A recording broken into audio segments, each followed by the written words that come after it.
Flying after Feb 2026, New Canada Passport Rules. Explained, there's a quiet change coming to Canadian travel documentation that millions of Canadians don't know about yet. And if you're planning to travel internationally after February 2026, this could affect you directly. I'm Joseph, and what I'm about to share with you isn't getting the attention it deserves in mainstream coverage. This isn't about passport processing times. This isn't about application backlogs. This is about fundamental changes to how Canadian passports work, who can travel, and what documents you'll need to cross international borders. And for Canadian seniors, retirees, and families planning trips in 2026 and beyond, understanding these changes now could save you serious disruption later. So let me walk you through exactly what's happening. Over the past 18 months, federal agencies have been working on a series of updates to Canadian passport standards and international travel compliance protocols. Most Canadians haven't heard about this because these changes are being implemented administratively, not through major legislative announcements. But make no mistake, what's coming will affect millions of Canadians who travel internationally. Here's the background. Canada, like most developed nations, is part of an international framework managed by the International Civil Aviation Organization, or ICAO. This is a United Nations agency that sets global standards for travel documents, including passports. In recent years, ICAO has been pushing member countries to adopt stricter standards for biometric data, document security, and digital verification systems. Canada has been updating its passport systems incrementally since 2013, when we first introduced the e-passport with an embedded chip containing biometric information. But the next phase of compliance is more significant, and it's tied to something called the Real ID Enforcement Timeline in the United States, as well as new European Union entry and exit protocols that take effect in phases throughout 2026. What does this mean for Canadians? It means that starting in February 2026, certain older Canadian passports may not meet the technical requirements for automated border systems in key travel destinations. It means that if your passport was issued before a certain date, you could face delays, secondary screening, or in some cases, denial of entry, even if your passport hasn't technically expired yet. And it means that Service Canada and Immigration, Refugees, and Citizenship Canada are now quietly encouraging Canadians to renew passports earlier than they normally would. But here's what concerns policy analysts and travel experts. The communication around these changes has been minimal. There's been no major public campaign, no direct mail to passport holders, no urgent messaging through CRA notices or Service Canada updates. Instead, the information is buried in technical updates on government websites and in fine print within traveler advisory bulletins. So let me break down exactly what's changing. The core issue revolves around something called document verification compatibility. Here's what that means in plain language. Modern international border systems, particularly in the United States, the European Union, and major Asian hubs, are increasingly automated. They use electronic gates, facial recognition technology, and digital passport scanners that read the chip embedded in your passport. For these systems to work properly, your passport needs to meet current technical specifications. If your Canadian passport was issued before 2013, it doesn't have an embedded chip at all. These older passports are what we call non-biometric passports. If you're still holding one of these, you likely won't be able to use automated entry systems in most countries, and you'll face longer processing times at manual inspection points. But here's the new development. Even some passports issued between 2013 and 2019 may have older chip technology or data encryption protocols that are being phased out. Starting February 2026, the United States will begin enforcing stricter Real ID compliance at land borders and airport entry points. This affects not just U.S. driver's licenses, but also how foreign travel documents are verified. The European Union is launching its Entry-Exit System, or EES, which requires digital fingerprint and facial image verification for all non-EU travelers. Canadian passports need to be compatible with this system. What does this mean practically? If your passport was issued before July 2013, it is highly recommended that you renew it before traveling internationally after February 2026, even if it hasn't expired. If your passport was issued between 2013 and 2019, you should verify its chip functionality and consider early renewal if you travel frequently or have trips planned for mid-2026 and beyond. And here's something many Canadians don't realize. Passport renewal processing times are already sitting at approximately 6 to 8 weeks for standard mail-in applications and potentially longer during peak travel seasons. If millions of Canadians wait until early 2026 to renew, we could see a repeat of the processing backlogs that plagued Service Canada in 2022 and 2023. So, who exactly is impacted by these changes? First, Canadian seniors and retirees who travel regularly. If you're someone who spends winters in the United States, visits family abroad, or takes annual international trips, this affects you directly. Many older Canadians hold passports that were issued in the early to mid-2010s and are still technically valid. But validity and compatibility are not the same thing. You could arrive at a U.S. land border or a European airport with a valid Canadian passport and still face processing delays or complications because your document doesn't meet new technical standards. Second, working Canadians who travel for business. If your company sends you to the United States, Europe, or Asia regularly, and your passport was issued before 2019, you need to check whether it will be compatible with new automated entry systems. Business travelers can't afford delays at customs, and if your passport creates issues, it could affect your ability to attend meetings, conferences, or client engagements on schedule. Third, families planning vacations or visiting relatives abroad. If you have a family trip booked for spring or summer 2026, and any family member's passport was issued before 2019, you should consider renewing now rather than waiting. The last thing you want is to be turned away at the gate or stuck in secondary screening with young children because of a passport compatibility issue. Fourth, Canadians who need to travel on short notice for emergencies. Medical emergencies, family crises, and urgent business matters don't wait for passport renewals. If your passport is older and you suddenly need to travel internationally, you could face significant complications. And finally, low-income Canadians and those on fixed incomes.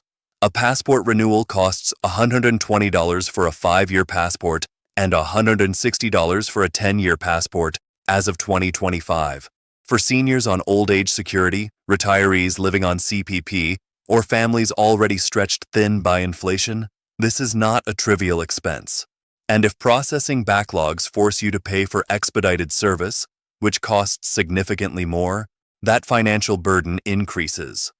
Let's talk about the real financial impact of these changes. On the surface, renewing a passport might seem like a minor administrative task, but for millions of Canadians, especially seniors and retirees, this represents a meaningful expense. As I mentioned, a standard 10-year passport renewal costs $160. For a couple, that's $320. If you need to renew passports for yourself, your spouse, and 1 or 2 adult children living at home, you're looking at $480 to $640 in immediate costs. Now, if you wait until late 2025 or early 2026, and processing times have ballooned due to demand, you may have no choice but to pay for expedited service. Expedited processing through Service Canada can add $110 to the cost. Rush processing for urgent travel can push fees even higher. For a senior living on a fixed income, the difference between a planned $160 renewal and an emergency $270 expedited renewal is significant. And that's before you factor in potential travel disruptions. Imagine you've booked a non-refundable vacation to Europe for April 2026. You arrive at the airport, and your passport, which is still valid until 2027, is flagged for compatibility issues. You miss your flight. You lose your hotel deposits. you forfeit your tour packages. Even if you're eventually able to rebook, the financial damage could easily run into thousands of dollars. Or consider a Canadian senior who winters in Florida every year. You've been making the same drive across the border for a decade. Your passport is valid. But in February 2026, you're held up at the border for secondary inspection because your document doesn't meet new U.S. entry standards. You miss a medical appointment. You incur additional travel costs. You experience stress and disruption that could have been avoided. These aren't hypothetical scenarios. Policy analysts and travel experts are warning that without better public communication, we're likely to see exactly these kinds of situations play out across the country. So why is this happening now? To understand the government's position, we need to look at the broader international context. First, global security standards for travel documents have been tightening for years. The attacks of September 11, 2001, fundamentally changed how countries approach border security and document verification. Since then, there's been a steady push toward biometric passports, digital identity systems, and automated border processing. Canada isn't acting in isolation here. We're complying with international standards that virtually all developed nations are adopting. Second, the United States is implementing its own domestic security upgrades. The Real ID Act was passed in 2005, but enforcement has been delayed multiple times. The current deadline for full enforcement is May 2025 for domestic U.S. driver's licenses and identification cards. As the U.S. tightens its internal ID requirements, it's also raising standards for foreign travel documents at its borders. Canada can either ensure our passports meet those standards or accept that Canadians will face increased scrutiny and delays when traveling to the U.S. Third, the European Union's new entry-exit system is part of a broader digital transformation of EU border management. The EU is moving toward a fully digitized travel authorization and screening system, similar to what the United States implemented with ESTA. For Canadian passport holders to move smoothly through EU borders, our documents need to be compatible with these new systems. From a fiscal perspective, there's also an administrative efficiency argument. Passport renewals generate revenue for the federal government. While the passport program is meant to be cost recovery rather than profit-driven, encouraging earlier renewals helps spread out processing demand and reduces the risk of crisis-level backlogs. But here's what concerns some analysts. The lack of proactive public communication suggests that the government may not be fully prepared for the wave of renewals that could hit Service Canada in late 2025 and early 2026. If processing capacity hasn't been adequately scaled up, we could see a repeat of the passport crisis that affected hundreds of thousands of Canadians in 2022. So what are experts saying about these changes? Travel industry professionals and passport consultants have been sounding the alarm for months. The Canadian Snowbird Association, which represents hundreds of thousands of Canadian seniors who travel to the U.S. during winter months, has been urging its members to check their passport issue dates and consider early renewal. They've noted that many seniors hold passports issued in the early 2010s that are still valid but may not be compatible with new U.S. border systems. Immigration lawyers and travel advisors are also warning clients to be proactive. One immigration consultant I spoke with noted that she's seeing a steady increase in inquiries from Canadians who have trips planned for 2026 and are now worried about passport compatibility.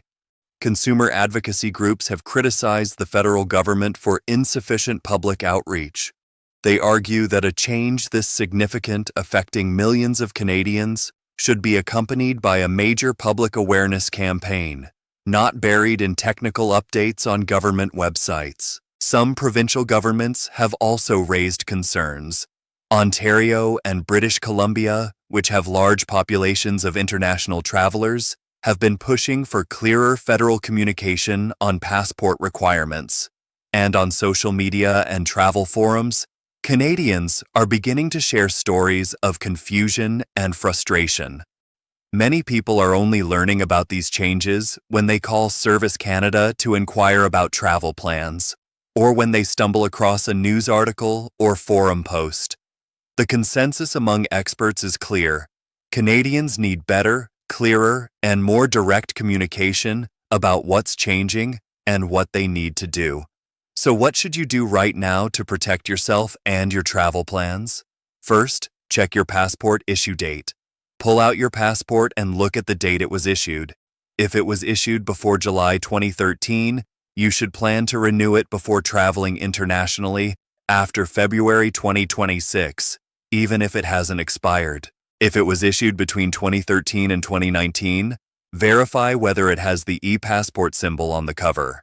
This is a small rectangular symbol at the bottom of the front cover that indicates an embedded chip. If your passport doesn't have this symbol, it's not a biometric passport, and you should renew it. Second, don't wait until the last minute. Current processing times are 6 to 8 weeks for standard mail-in renewals. During peak periods, this can stretch longer. If you have travel planned for spring or summer 2026, renew your passport now.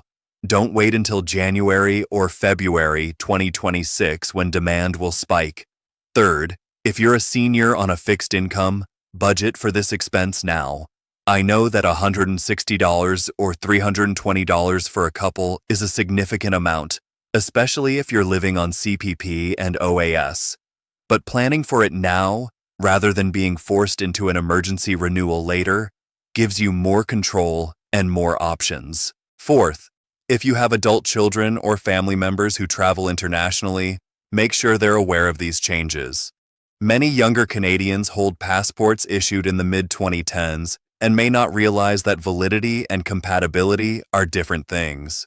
Fifth, stay informed about updates from Immigration, Refugees, and Citizenship Canada. The IRCC website has a section on passport services and travel requirements. Check it periodically for updates on processing times and new requirements. And sixth, if you're planning international travel in 2026 or beyond, consider purchasing travel insurance that covers trip interruption and cancellation. If you do encounter passport-related delays or issues, having insurance can help mitigate the financial impact. Looking ahead, what can we expect over the next year and beyond? First, I expect we'll see increased public awareness of these passport changes as we move into late 2025. Major news outlets and consumer advocacy groups will likely begin covering this more prominently, especially if Service Canada processing times start to increase. Second, there's a real risk of processing backlogs if demand surges in early 2026. The federal government has added staff and upgraded systems since the 2022 passport crisis, but it's unclear whether current capacity can handle a sudden spike in renewals. If you're planning to travel in 2026, renewing your passport in the next few months is the safest approach. Third, we may see additional changes to passport requirements as digital identity systems continue to evolve. Some countries are already experimenting with digital passports stored on smartphones. Canada has been piloting digital ID initiatives, and it's possible that future passport renewals will include digital components. Fourth, for Canadian seniors and retirees, this is part of a broader trend of increasing documentation and verification requirements across government services. We've seen it with CRA tax filings, with Service Canada benefit applications, and now with international travel. Staying informed and proactive is becoming more important than ever. And finally, I expect continued pressure on the federal government to improve communication around administrative changes like this. Canadians deserve clear, direct, and timely information about changes that affect their daily lives, their finances, and their ability to travel. So let me bring this together. Starting in February 2026, new international border systems and document verification standards will affect millions of Canadian passport holders. If your passport was issued before 2019, especially before 2013, you need to verify its compatibility and consider early renewal. This isn't fear-mongering. This isn't speculation. This is based on documented international policy changes and federal government guidance. The stakes are real: travel disruptions, financial losses, and unnecessary stress, all of which can be avoided with proper planning. For Canadian seniors, retirees, and families, the message is simple: check your passport now, renew if necessary, and don't wait until the last minute. The cost of proactive renewal is $160. The cost of an emergency renewal or missed travel can be thousands. If you found this information valuable, please subscribe to this channel. I'm committed to bringing you clear, authoritative analysis of policy changes that affect Canadian seniors, retirees, and working families. Share this video with anyone you know who travels internationally or who might be affected by these passport changes. And leave a comment below. Let me know. Were you aware of these changes? Have you checked your passport issue date? Are you planning to renew early? I read every comment, and your feedback helps me understand what issues matter most to you. This is Joseph. Stay informed, stay prepared, and I'll see you in the next video.